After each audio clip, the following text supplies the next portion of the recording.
Now on 7 News at noon, a judge makes a decision on whether we'll get to see all of the body cam video of a former Asheville police officer who's charged with beating a suspected jaywalker.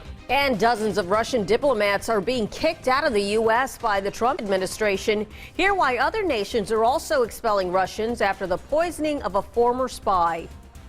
Now here's Malachi with your forecast first. Well, a very good Monday afternoon, everyone. It is a chilly Monday afternoon. In fact, temperatures are still in the 40s in the upstate. A few 30s still on the map in Brevard and Hendersonville with 41 in Asheville. We have winds out of the northeast at about 5 to 15 miles an hour. That's dragging in some cold air, locking clouds in place and keeping temperatures on the chilly side. Temperatures today only expected in the low 50s in the upstate and western North Carolina, but we do see a warm up in our 7-day forecast. I'll talk more about that coming up at about 12:17. 7 News at noon starts now.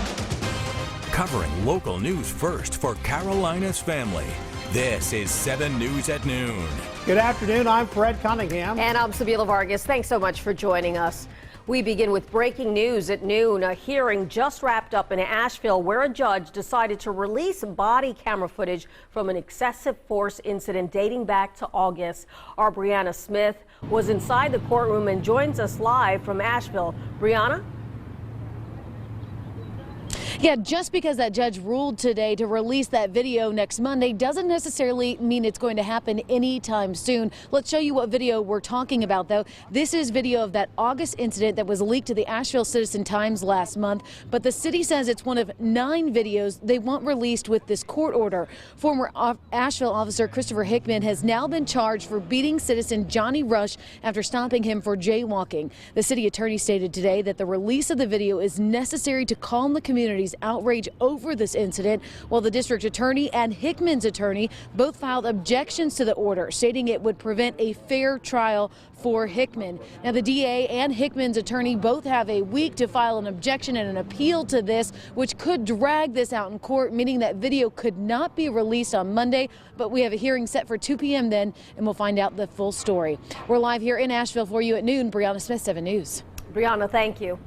We checked, and investigators now say a fire started in the laundry room at a center that helps dozens of children with behavioral and emotional disorders.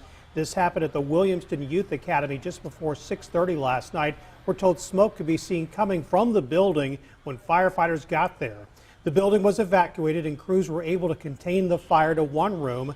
No one was hurt. State agents are now helping Anderson County investigators. New at noon, the U.S. is kicking out 60 Russian diplomats and closing Russia's embassy in Seattle in response to a poisoning. The expelled Russians have 7 days to leave the U.S. The British Prime Minister says 18 nations have expelled a total of more than 100 Russian officials. Britain has blamed Russia for the poisoning of a former Russian spy and his daughter earlier this month. Russian officials have denied the accusations.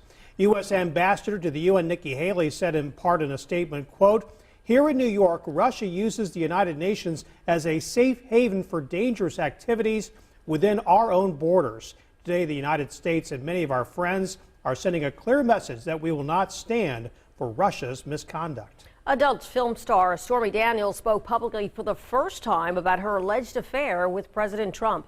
Daniels, whose real name is Stephanie Clifford, broke a non-disclosure agreement to do the interview.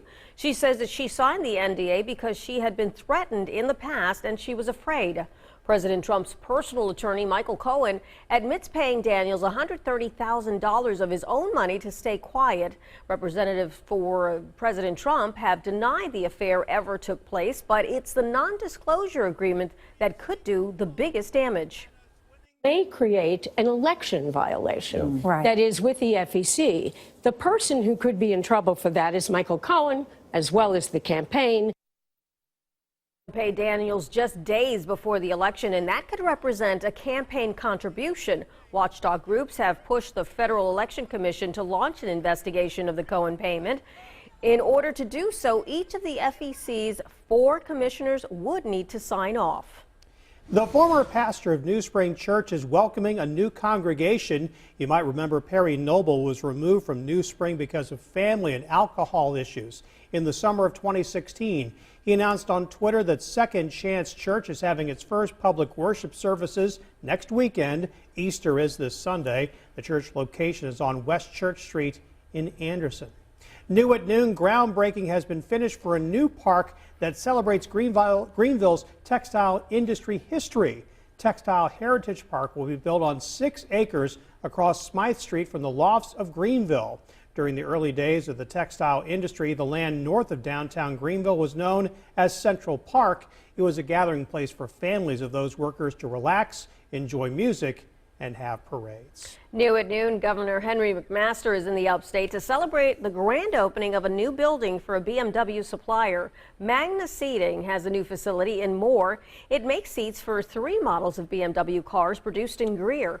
The supplier's plant has been in operation since December, but not all at full production. Magna Seating plans to hire a total of 500 people to work there over the next few years.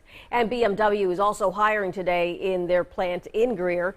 The automaker in the upstate needs to hire maintenance technicians. The job fair is happening right now at the SC Works office in Spartanburg, and it goes until 4 this afternoon, but you're asked to apply with SC Works online before you head there. Changes could be coming for pet owners living in Spartanburg. City leaders are looking at redefining what it means to protect your pets from things such as extreme weather. Christine Scarpelli has more from City Hall. The Spartanburg City Council Animal Ordinance Committee will come together and report their findings this evening at a Spartanburg City Council meeting. The committee was formed in January after Mayor Junie White heard from concerned citizens about sub-freezing temperatures and protecting animals that are typically left outside. The committee had several major goals. They wanted to set a temperature standard for cold weather to ensure animals are protected from freezing temperatures, and then also clarify tethering laws, making sure that animals don't spend too much time outside. They also looked to strengthen language that related to having shelter for animals, specifically dogs, within the city of Spartanburg. This after hundreds of residents started a petition for a stronger ordinance to keep animals safe. This is also a topic that's been discussed in cities and counties all over the Carolinas, most recently in Greenville. There, 36 degrees is the coldest temperature that a dog, an animal, can be left outside in the cold. Here in Spartanburg, they're discussing temperatures in the 20s. In Spartanburg, Christine Scarpelli, 7 News. Coming up next at noon, say hello to Boeing's newest and biggest Dreamliner yet. We will tell you where the South Carolina-built 787-10 was delivered.